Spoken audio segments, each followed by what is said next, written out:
What's going on, everybody? CJC presents WandA workouts and anime, and we are back with a basement vlog. I think literally the last time I did it was last year, maybe it was the beginning of this year. I don't really remember, but I want to talk about a leg program I did. 3 leg days in a week. I did this for about 12 weeks. I'm not gonna lie, it's as insane as it sounds. Definitely injured myself a little bit during the process. I'm doing things differently now, so I mean, we can talk about that towards the end of the video. But the following footage you're going to see is a leg workout I actually recorded back in July. We're now like mid-September. I wanted to upload the video then, but things happen. So I'm going to do some commentary over it, you know, going through my warm-up, things I would have done differently if it was just a complete leg workout outside of the scope of doing a 3 leg day program. With that being said, let's get right into the commentary. Alright, what's going on? We are here with the workout commentary. Now, I want this to be clear. Don't let anyone tell you to not do a warm-up, especially like a mobility warm-up. It's one of the most important things you can do. Don't skip out on mobility before your exercise. In this case, we are doing inchworms. I really love doing these. These are great for your hamstrings. You get a nice stretch at the top position. Really nice for your shoulders as well, and just gets your body really nice and warm here. So what I like to do these for 5 reps, and then I'm going to do a pigeon pose because my hips get very, very tight. So I just want to be sure they're stretched out, and then opposite elbow to opposite knee, touching the outside. I'll hold it for a few seconds. But yeah, don't let anyone tell you to not do a warm-up, you know. You should not go to an exercise or a workout session cold. There should be something, you know. Like, I personally believe, you know, you shouldn't just do like a few minutes on the treadmill and then 1 to 2 sets of warm-up sets of your first exercise. I think you should incorporate some sort of mobility. If you're doing upper body, you know, incorporating some external rotations, you know, some sort of shoulder mobility. And then of course with legs, you should incorporate some hip openers, you know, leg swings, pendulum swings, stuff like that. Like, that's something you should definitely be incorporating into your So when this happened, I had a freaking piece of wood stuck in my finger. No idea how that happened. I shrugged that shit off, and I just kept going. So I kept going here. It really did hurt, though. Like, you don't expect anything to be stabbed through you. I'm gonna go ahead and finish here, doing my 5 on each side, and then I'm doing a little bit of pedaling as well to get my calves a bit loose. Now I'm standing up here, just gonna hold the squat position. Again, just really trying to open my hips because they get very, very tight, especially if I'm working at home. You know, I'm mostly sitting. You know, maybe I'll walk around the house every few minutes or so, but I am usually sitting or standing because my desk is also a standing desk here. And then I'm going to hit some lateral squats. Really good for the adductors, especially the abductors as well. Trying it nice and low, nice and wide. I'm just going side to side, or scientifically lateral to lateral, I guess, right? Not laterally to laterally. Alright, so we have our warm-up sets now, and then on the left-hand side is what I did at home that day. And yes, it was my father's birthday that day. Happy belated. Of course, I spent it with him that morning of. Or, yeah, it was that morning of I saw him, and then this workout was recorded in the evening. But I'm doing a few warm-up sets, really sending those hips back, embracing the core, making sure my lats are nice and tight. I'm looking ahead. You know, you can do either way, whatever's comfortable for you. Just keep that in mind. There's no, like, one's better than the other, to be honest. Just make sure your chest is up, lats are engaged, you're sending your hips back, bracing the core. I like to do this little warm-up to make sure my joints are all stacked together, especially with my low back injury, so I want to be sure I'm not hurting myself. Keeping the bars close as possibly can, and I'm just hinging here. Now, with the warm-up sets, or with warm-up sets in general, you shouldn't be resting in between warm-up sets. Once you're done with your 2 warm-up sets, let's say, you know, then between warm-up set and your working set, then you should be resting. But again, they're warm-up sets, so they're just to get blood flow going here. So here we go. After my 2 warm-up sets, I went ahead and got started. This is set 2 of 3. Now, I believe I did miscalculate on some of these numbers, but what I really miscalculated on is I guess I never noticed how important ventilation is, especially in a home gym, because man, I was fucking cooking this day, July 31st. It was so fucking hot in the basement. So I actually that day just received my adjustable dumbbells that I ordered from Prime Day, and I've been meaning to have these kind of adjustable dumbbells for like years. I remember during COVID trying to get those dumbbells. It was like almost a fucking grand, and now it was like 200 something, which wasn't that bad. So getting ready here. I got my wrist wraps because my forearm and my grip strength sucks. I could have probably done without the straps if I'm just being honest, since I'm using less weights. At the time I was doing 225 at the gym. But here we go. I'm hinging the hips back. I'm bracing even with the belts. As you can see, I am sweating profusely. You can see the glimmer on my right calf there. But yeah, I am sweating. And like I said before, I'm definitely miscalculating. This is set 2 of 3 here. But I love doing RDLs. I love doing them. Hamstrings are definitely a bit strong. You can see them through the shorts. Hello. But yeah, like with bracing, regarding RDLs, I suck at them, to be honest. It was something I had to work on for physical therapy earlier this year, which is kind of crazy to think about, that I had a annular tear at the beginning of this year. How time flies. But here we go. Now, moving on to my Bulgarian split squat. Just because I did a heavy posterior doesn't mean I should not warm up for anterior work. So that's what I'm doing here. I'm speeding through now, going both sides. Again, it is a warm-up, mind you. So, of course, I'm going right into the next warm-up set. Now, at the time, I was actually doing 60s at the gym. But with, with my dumbbells, they only go up to 50, right? But what I wanted to do for a rep range, and here, this is really important, by the way, this is how you set up for a Bulgarian split squat. You have your butt on the chair, you have both feet out, and then wherever your heel is, you step out forward, and then there you go. That's how you set up for a Bulgarian split squat. But at the gym, I was doing like 60s, but with my adjustable dumbbells, they only go up to 50. So, I'm thinking like I'm gonna hit like a 15 to 20 rep range. But, y'all, it was so fucking hot. I overestimated what I could do. 100%. I overestimated. The reps should have been a lot slower, if I'm just being honest. I started to realize, I'm like, this is fucking hot. Like, I'm sweating. Like, I'm not having a good time. And mind you, with legs, like, it's hard to say when you're having a good time. But in this instance, I was like, this is not enjoyable. And personally, I love to work legs. One of my favorite muscle groups. Like, I want some fucking logs of legs. But yeah, I started to realize, I'm like, okay, this is not good. Like, I'm struggling. And it's not even like muscular failure, it's more so cardio. And something I also learned, especially as you incorporate heavier weights, definitely rest in between legs.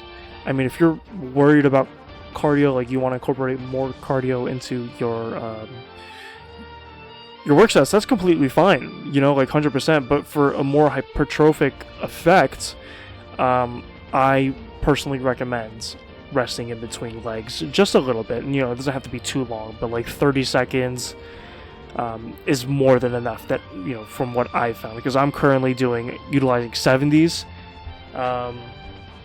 and like I'll rest 30 seconds in between, and that just does it justice. So this was set 1. I did one more set. Again, this was fucking brutal just because of cardio. I'm dying. I was sweating so much I literally had to change shirts. So now we're doing a Nordic reverse Nordic mile rep match. So usually at the gym, I probably would have done a leg extension machine. So what I would usually do so this is day 3 of, or I'm sorry, day 2 of 3 regarding leg days.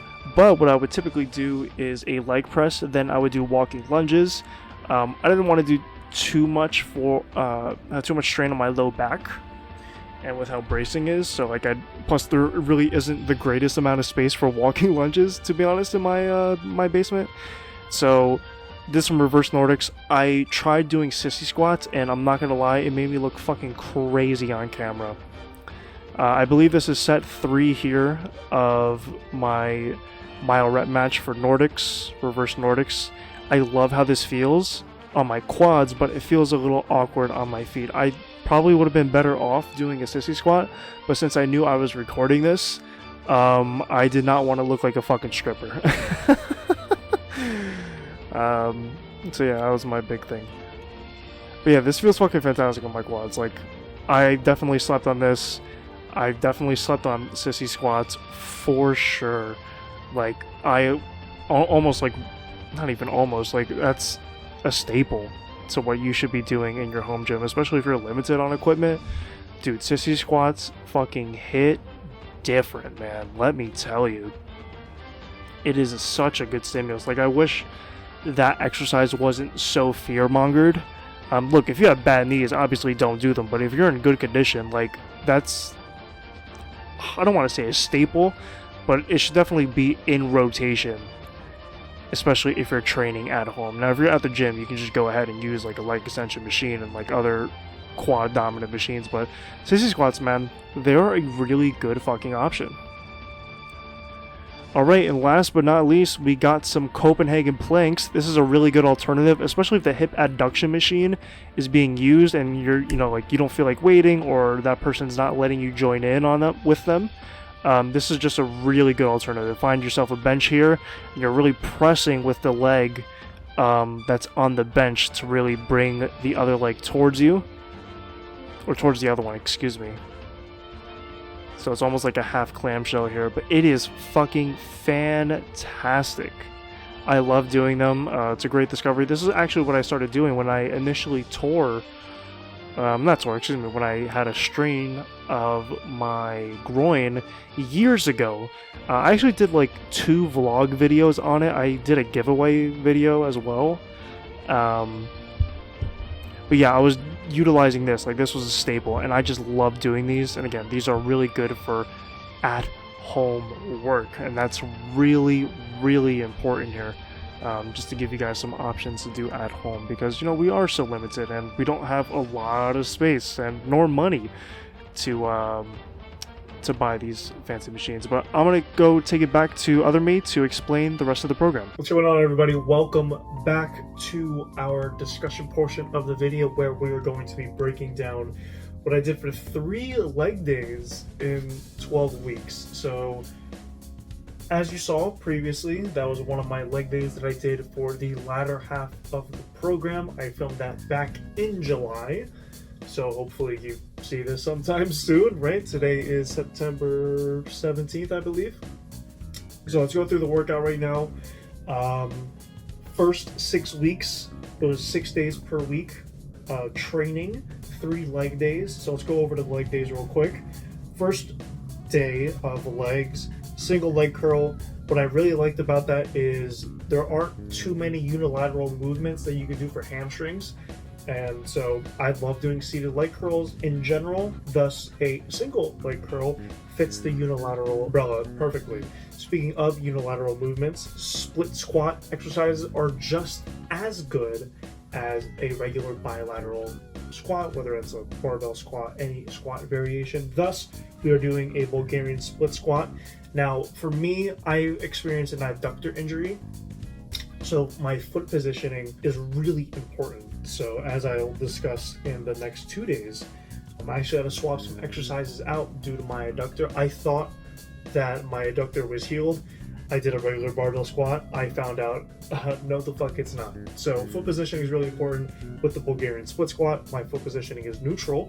Therefore, it is very comfortable for me to do a squat without having to worry so much about my adductor. Of course, you're still working your adductor, don't get me wrong, but it's not as much of an influence depending on your foot positioning, rather than a regular barbell squat where it is really important to get you out of that bottom position. Following up with leg extensions with myo reps. I love doing myo reps.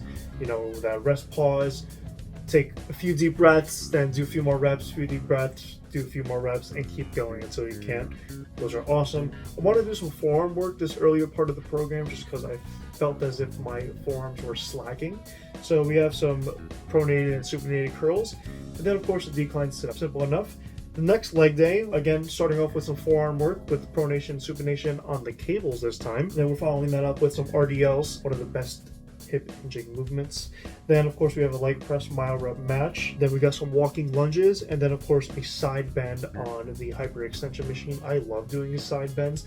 Not with the dumbbell, I mean, don't get me wrong, it's a great exercise, but I really like, you know, with that, doing it on the hyperextension where I can really get a deep stretch and then explode back to the top. And the last day here for the leg day, we started off with a lying leg curl this time around, just to vary the exercises for our hamstrings. What I wanted to do was a Smith machine hack squat. Now I tried doing it, and honestly my adductor was like, no fam, like we can't do this right now, like pick something else. So I ultimately ended up picking a leg press, doing just a regular leg press.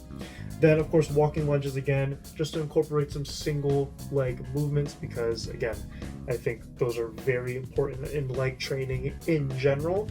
Mind you, it does work your adductors for sure, but the way I was manipulating my foot positioning and rep speed, I ensured that, okay, like it's not going to get in the way. And then following that, hip abduction, working the glute mid. I do 20 to 30 reps just because I can do the full stack. And a lot of these are indeed myo reps, including the walking lunges, just because it's the last leg day of the week.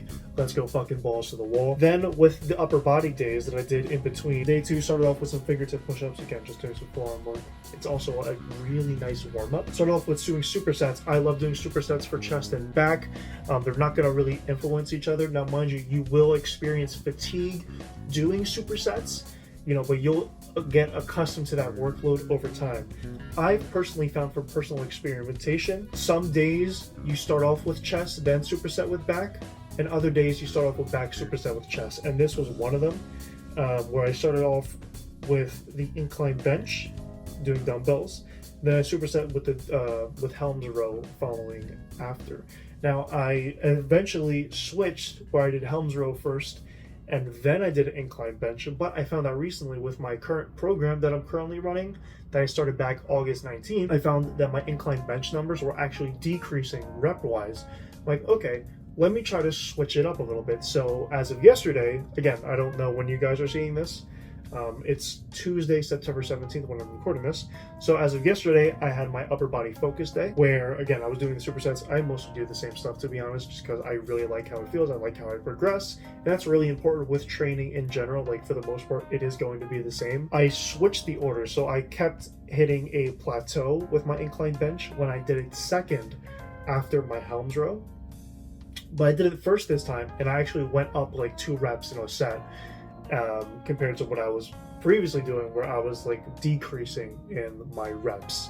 So vary the day that you do it, just to keep things a bit interesting, and you might notice some growth in other movements. Then we did a superset with assisted machine pull-ups, and then you would follow that up with assisted dips. Now, me personally, I love dips, but I can't personally do them. They hurt too much. experienced too many injuries doing dips. Like I had a pec strain earlier this year. It was just not fun. You know, I tried doing it again and then I almost strained my pec again. What I ended up doing, I have like push-up stands. So I would just do like a deep push-up instead of, you know, where my hands kind of stop me, obviously. Now I can go a bit deeper with the push-up stands instead of just doing dips. Because again, dips they're just not for me, to be honest. And you are going to come across exercises that are just not for you. And that's okay. Like, you have to understand, like, everyone's anatomy is going to be different.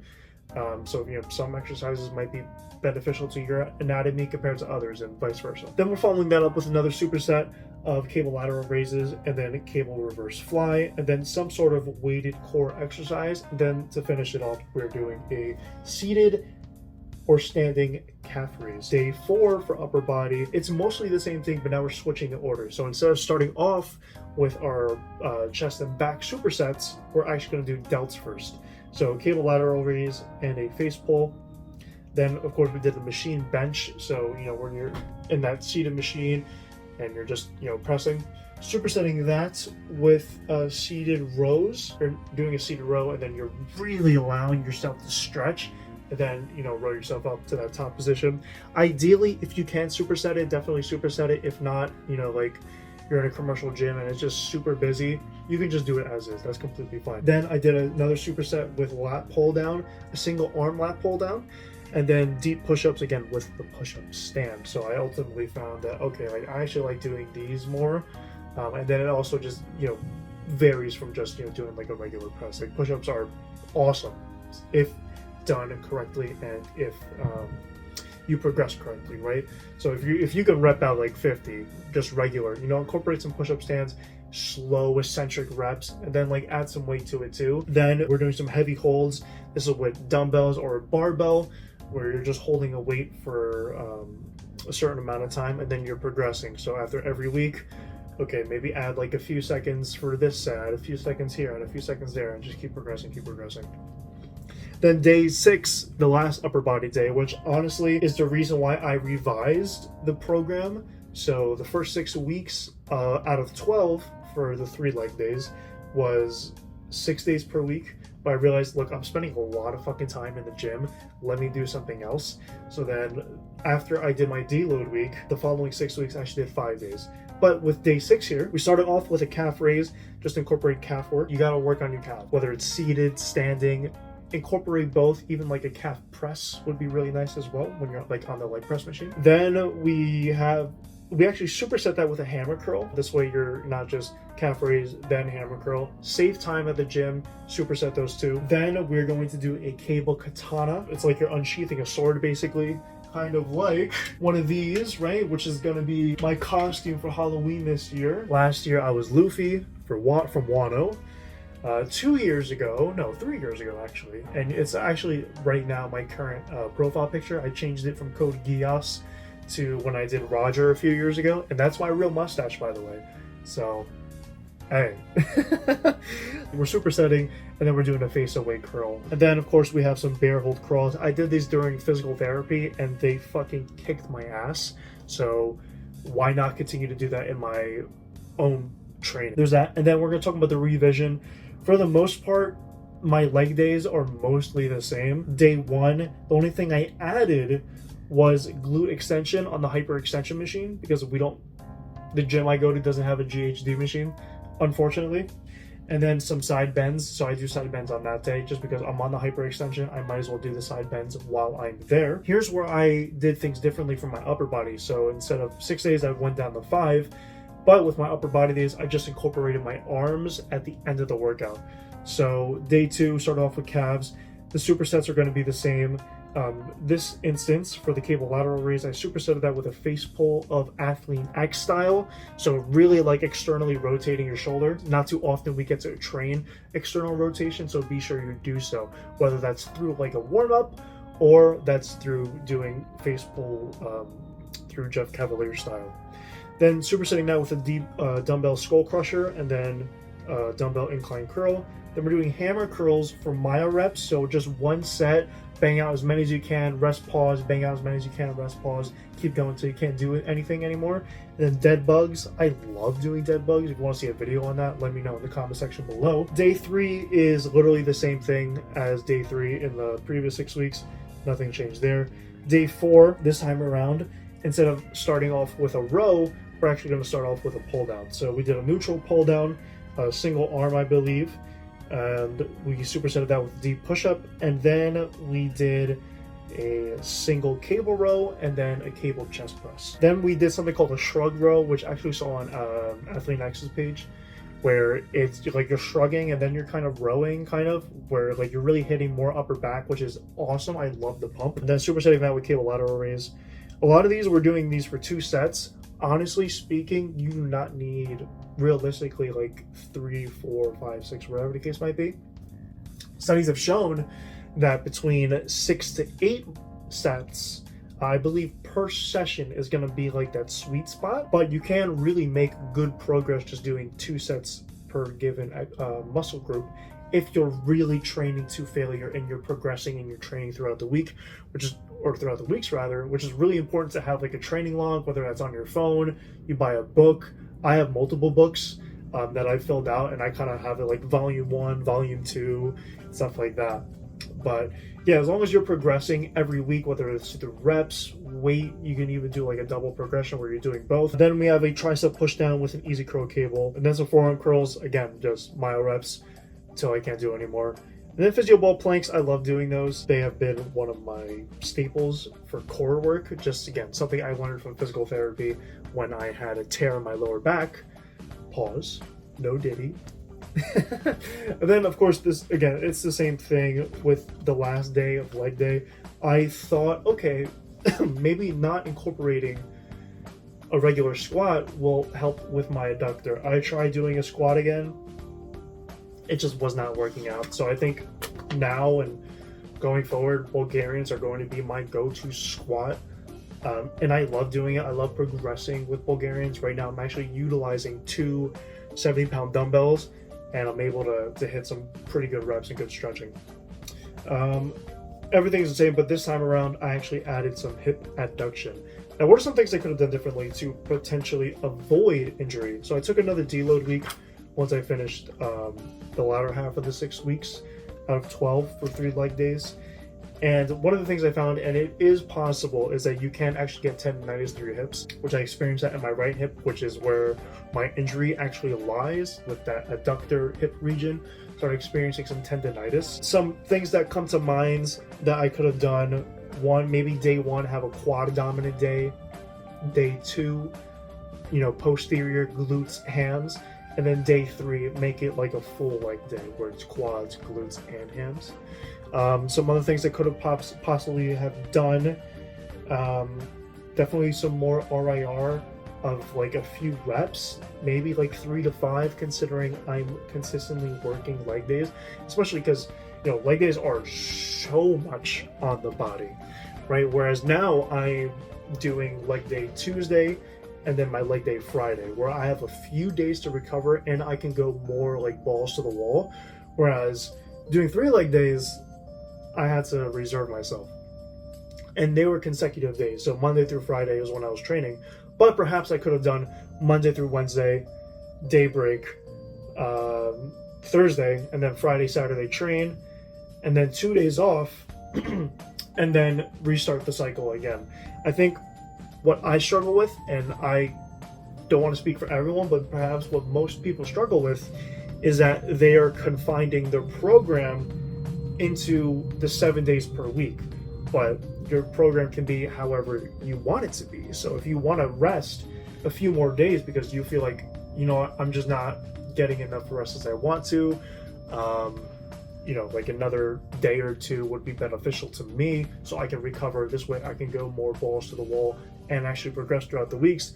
Definitely incorporate that. Like, don't just limit yourself through the 7 days per week. Like one training week for you could be 10 days.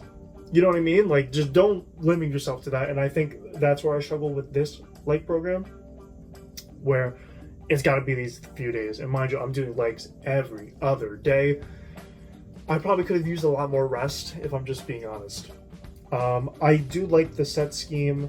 Again, a minimum 2 sets, 2 to 4 at most for a given exercise is going to be more than enough, especially if you're training close to failure. That's the biggest thing here. All right, those are some changes that I would have made personally. If you want to try this program, let me know how that goes. There are 2 variations if you want to try it. Again, there's the 6-day, then there's the 5-day. But let me know in the comment section below. Are you guys gonna try this program? Would you try it? Like, I don't even, like, 3 leg days is insane, to be honest. But like I said, some changes I would make, incorporating some more, having more reps in reserve for at least day 1 and day 3, and then day 5 you can go balls to the wall.